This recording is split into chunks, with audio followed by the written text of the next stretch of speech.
CM ಸಿದ್ದರಾಮಯ್ಯರ ದಾಖಲೆಯ 16ನೇ budget. Siddaramaiah budget ಮೇಲೆ ಪರ ವಿರೋಧಗಳು ಕೂಡ ಶುರುವಾಗಿದೆ. 16ನೇ ಬಜೆಟ್ ಮಂಡನೆ ಮಾಡಿ ಇತಿಹಾಸ ಸೃಷ್ಟಿ ಮಾಡ್ತಾರಾ ಸಿದ್ದರಾಮಯ್ಯ? ಆಯವ್ಯಯದಲ್ಲಿ ಮಹತ್ವದ ಯೋಜನೆ ಘೋಷಣೆ ಸಾಧ್ಯತೆ. ಹಾಗಾದ್ರೆ ಯಾವ್ಯಾವ ಜಿಲ್ಲೆಗೆ ಏನಿದೆ ಶುಭ ಸುದ್ದಿ? ಬಜೆಟ್ನಲ್ಲಿ ಹೊಸ ಜಿಲ್ಲೆಗಳು ಘೋಷಣೆ ಸಾಧ್ಯತೆ ಇದೆ. ಒಂದು ಕಡೆ ಇದೇ ಆಯವ್ಯಯದ ಬಗ್ಗೆ ಪರವಿರೋಧ ಚರ್ಚೆಗಳು ನಡೀತಾ ಇದೆ. 4 ಲಕ್ಷ ಗಾತ್ರದ ಬಜೆಟ್ ಈ ಬಾರಿ. ಕಳೆದ ಬಾರಿ 3.5 ಚಿಲ್ಲರೆ ಇತ್ತು. ಈ ಬಾರಿ 4 ಲಕ್ಷದ ಗಾತ್ರದ ಬಜೆಟ್. ಒಂದು ಕಡೆ ವಿರೋಧ ಪಕ್ಷದವರು ಹೇಳ್ತಾ ಇದ್ರು, ಅವರಿಗೆ ಈ ಗ್ಯಾರಂಟಿ ಸ್ಕೀಮ್ಗಳಿಗೆ ಸುರಿಯೋದಕ್ಕೆ ದುಡ್ಡಿಲ್ಲ, ಇನ್ನು ರಾಜ್ಯದ ಅಭಿವೃದ್ಧಿಗೆ ಎತ್ತಿಡೋದಕ್ಕೆ ಎಲ್ಲಿದೆ ದುಡ್ಡು, ಸಾಲ ಮಾಡ್ಕೊಂಡು ಬಜೆಟ್ ಮಾಡಬೇಕು ಅಂತ ಹೇಳಿ ಕೂಕ ಆಡ್ತಾ ಇದ್ರು. ಆದರೆ ಇವತ್ತು ಸಿದ್ದರಾಮಯ್ಯ 16ನೇ ಬಜೆಟ್ ಮಂಡಿಸಲಿದ್ದಾರೆ. ಆ ಆಯವ್ಯಯದಲ್ಲಿ ಏನೇನಿರಬಹುದು, ಯಾವ್ಯಾವ ರಾಜ್ಯಕ್ಕೆ ಯಾವ್ಯಾವ ಜಿಲ್ಲೆಗೆ ಶುಭ ಸುದ್ದಿ? ಇದು ಅಪ್ಡೇಟ್. ಯಾವ ಜಿಲ್ಲೆಗಳ ರಚನೆಗೆ ಹೆಚ್ಚಿದೆ ಕೂಗು?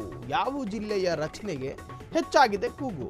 ಬೆಳಗಾವಿಯಿಂದ ಗೋಕಾಕ್ ಚಿಕ್ಕೋಡಿ, ಜೊತೆಗೆ ತುಮಕೂರಿಂದ ತಿಪಟೂರು ಮಧುಗಿರಿ, ಜೊತೆಗೆ ಉತ್ತರ ಕನ್ನಡದಿಂದ ಶಿರಸಿ, ಮೈಸೂರಿನಿಂದ ಹುಣಸೂರು, ಹೀಗೆ ಶಿವಮೊಗ್ಗದಿಂದ ಶಿಕಾರಿಪುರ, ಸಾಗರ, ಹೀಗೆ ಮುಂದುವರೆದು ಬಾಗಲಕೋಟೆಯಿಂದ ಜಮಖಂಡಿ, ವಿಜಯಪುರದಿಂದ ಇಂಡಿ, ಹೀಗೆ ಮುಂದುವರಿಯುತ್ತಾ ರಾಯಚೂರಿನಿಂದ ಸಿಂಧನೂರು, ಕೊಪ್ಪಳದಿಂದ ಗಂಗಾವತಿ, ಕಲಬುರಗಿಯಿಂದ ಸೇಡಂ ಪ್ರತ್ಯೇಕ ಜಿಲ್ಲೆಗಳಾಗಲಿವೆ ಎಂಬ ಕೂಗು.